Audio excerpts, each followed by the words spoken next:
Good morning, everybody. I just gave my goof troop their snacky. We're gonna go potty this morning. It's nice and early light, which I like.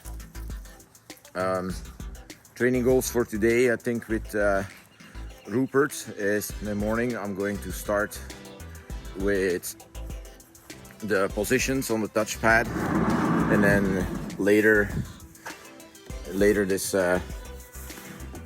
afternoon or this morning,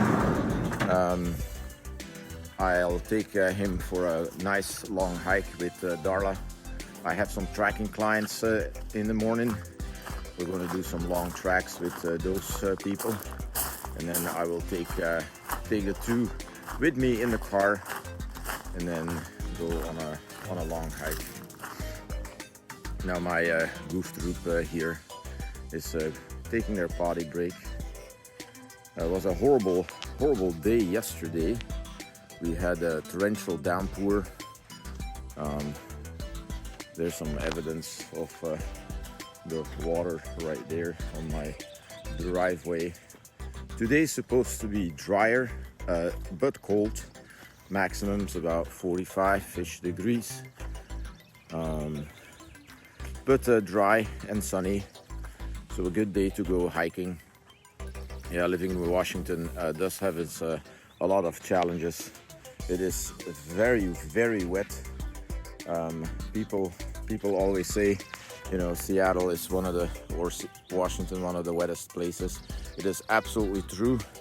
I lived, I traveled my entire life all over the world, especially when I was in my diving career and working for Nat Geo. I visited, all of Asia, been in the Middle East, traveled all over Europe, but nowhere as much rain as Seattle. And it's also one of the coldest places that I've been. For a guy that dove under the ice in Norway and Antarctica, this is really one of the coldest places I've ever lived. Even though it never goes below zero here, the temperature and the wind chill, because of the humidity in the winter, it's really cold. The summers here are beautiful but short. You got about 4 to 6 weeks of summer. They are the best in the world also. Temperatures and climate is perfect, however way too short. But the temperature for dog training is amazing. Although one should have a indoor facility a little bit bigger. Unfortunately, my permits got canceled because of a gopher, believe it or not. So gophers, gophers are these very important animals that, you can see my entire property is covered with gopher holes. I have no idea, it's all politics. I'm not gonna stress about it, but that's what it is. Give me some privacy, Buna says. I'm just going to the bathroom here. So the orchard starts to bloom. In the back there, the plum tree is already all in bloom. The cherries, I can see the nuts in there, but not really. The pears and the apples are starting to bloom, and the leaves on the trees, slowly but surely, I can start seeing some evidence of leaves, which is nice. My property in the summer is absolutely gorgeous. I have so many different colors of trees. So I'm gonna replenish the water here for the dogs. Then I'm gonna put my dogs in the kennel, and then I will see you when I get Ruppert. Bye. And we're here to get Mr. Ruppert. Excuse me for the darkness here. I forgot to turn my lights on. So, as normal, we're going to put Ruppert outside just to go potty. And then my goals for today are working on positions based upon the excellent performance on his turning on the touch pad.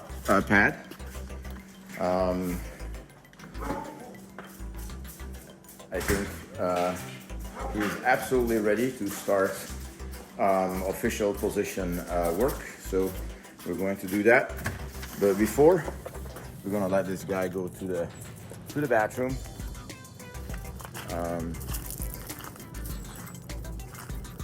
The clouds are disappearing, luckily. So we get a chilly morning, but it's dry, and that's the most important part for me. Dry weather. Then you can train and do stuff. When it's downpouring rain, luckily I have my 750 square foot indoor training area, which, you know, I can basically do anything, protection, obedience. That gives me enough space to train and develop all the skills that I need. But I do prefer working outside, especially with a little sunshine in the face. It makes life a lot more pleasant. So here we are in the training area. My training block, like I mentioned before, I will work on positions. I'm going to focus on down and stand. And the reason why I work on down and stand is that Ruppert innately sits a lot, and it has been reinforced quite a lot. And I don't want to bring that in my positions yet. And this is the behavior that he likes to do a lot. And so the risk, if I keep reinforcing the sit in my position work here, that he is going to start preferring the sit over the other positions. So hence I'm taking the sit out of the equation. I'm going to focus on down and stand and the transitions between the down and stand. And then hopefully within this training block, I will be able to put it on a visual cue and have the behaviors last a little bit longer. So the duration of the behavior hopefully will be a couple seconds. So without further ado, let's go into the session.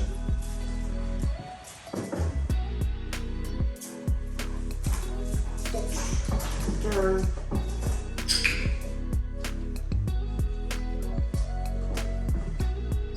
So as you can see, I'm able to pick up the visual cue from yesterday's end of the session.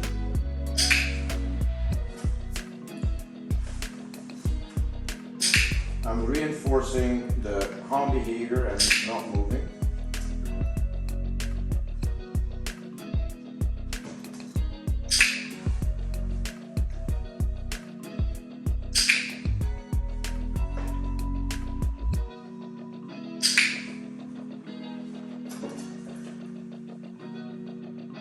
So he did broke the sit, and the reason why is that the visual cue approximated my other cue.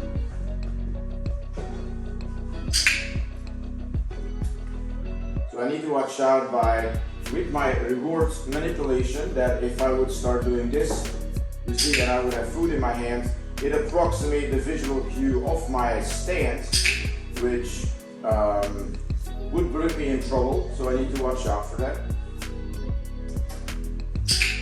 I'm going to try a couple more repetitions here, and then I'm going to end this session. It goes really well.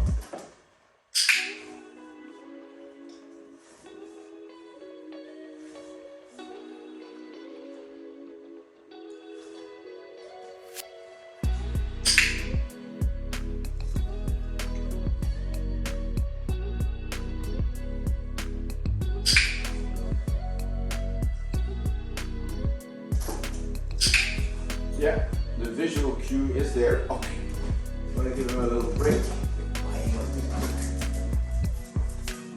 I think Ruppert is ready to go, so I'm going to start pairing my audible cue actually in this session.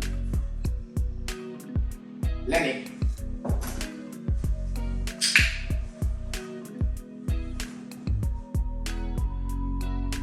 Recht staan.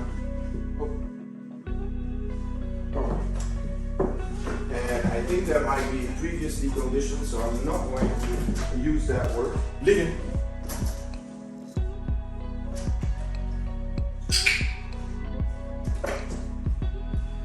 You can see that the check word for down was previously conditioned, and you throw the lazy down. Recht staan.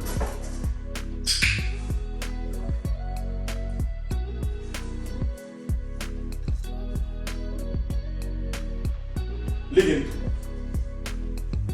A lot of trainers use the Dutch word af because it's very short. Because so many people use that word, I don't use it. Recht staan.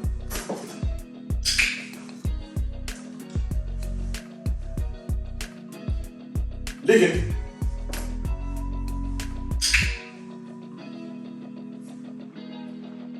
Recht staan.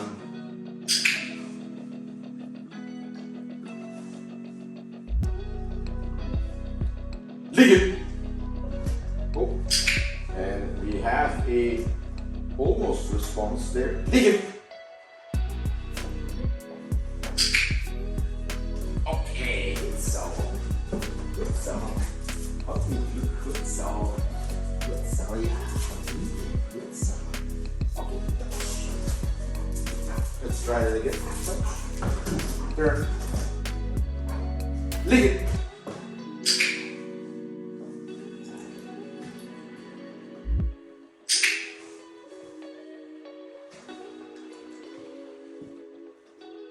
Recht staan.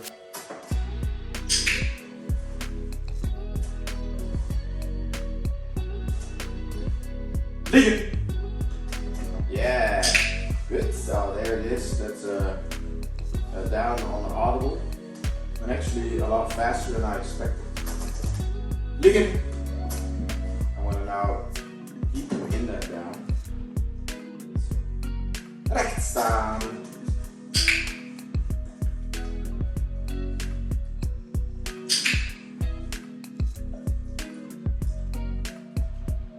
Liggen. A little bit confused here. The latency was long.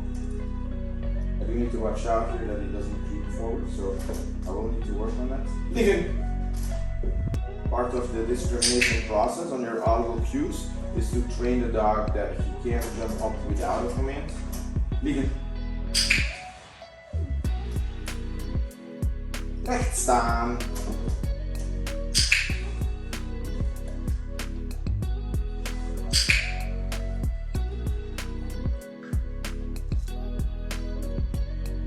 Another treat has snuck in there. That must be from my session yesterday.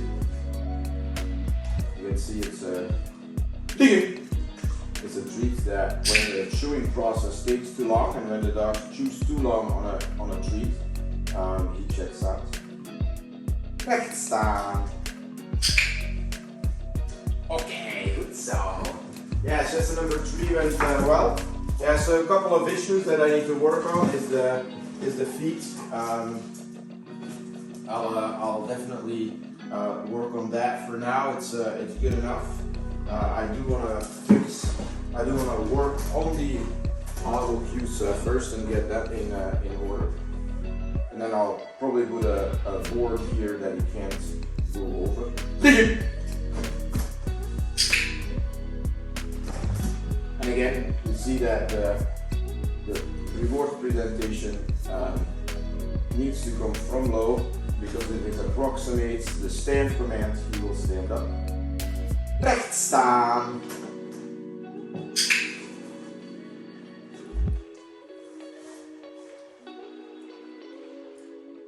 Liggen.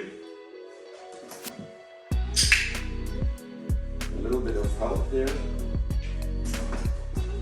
Liggen.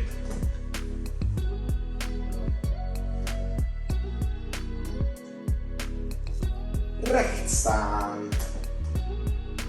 Recht staan. I was waiting for the back paw just to step one step back.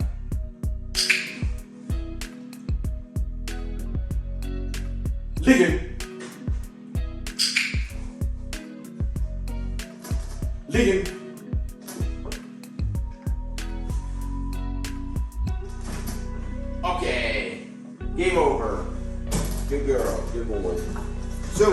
not bad from Ruppert. Positions are absolutely developing. So a couple of things that I need to watch out for is my reward presentation, of course, because for him it approximates the stand visual cue, which makes him break. So I'll make a little scoop movement for my reward presentation in the down. I think that's going to help me a lot. The other thing that I saw that in this session his feet were a little bit more forward, hanging over the touch board, which I don't mind because he's still quiet. He doesn't move, but you know, as a previous competitor, I do want to fix that and have him lay perfectly flat on the touch board. So the response to the audible command of the down was a lot better than the stand, which is normal because it's a little bit more authoritative almost. So when I use audible cues, what is really important is that there is a difference in vocabulary, of course, and pronunciation, but there's also a difference in tonality, how you say the audible cue. That will help in your clarity towards the dog. So if I say my down command, then it's shorter and more authoritative because I want the dog, you know, to be clear. Stand, I elongate. That's why I call it rechtstaan.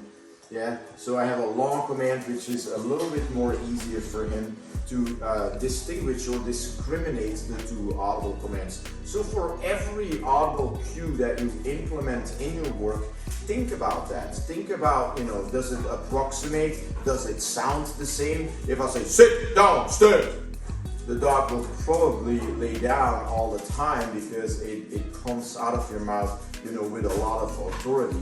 So watch out with that. So with any cue that you give, think about vocabulary, think about tonality, think about pronunciation, and make sure that each command is unique. So I was really happy with this session. Ruppert did great. I'm going to go tracking here in a little bit. I'm going to take this guy and Darla for a walk, and I will see you on the walk.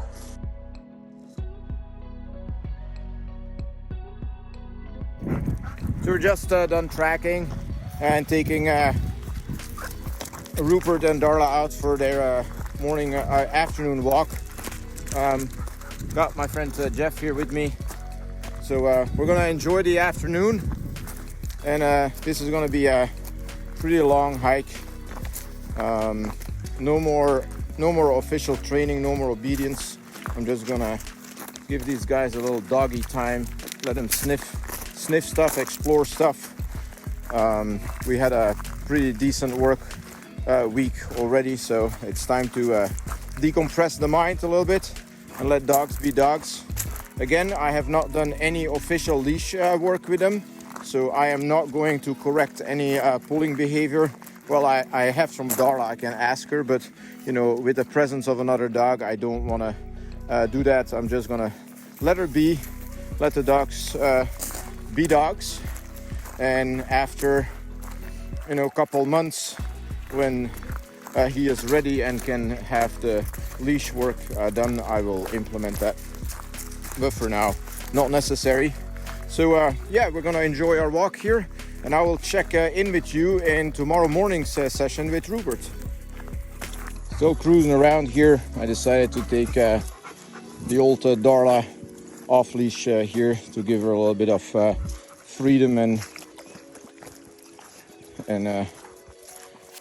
yeah, just so she can explore a little bit more. So we're just walking around, enjoying our time. Eat cup. Here's my goof ball here.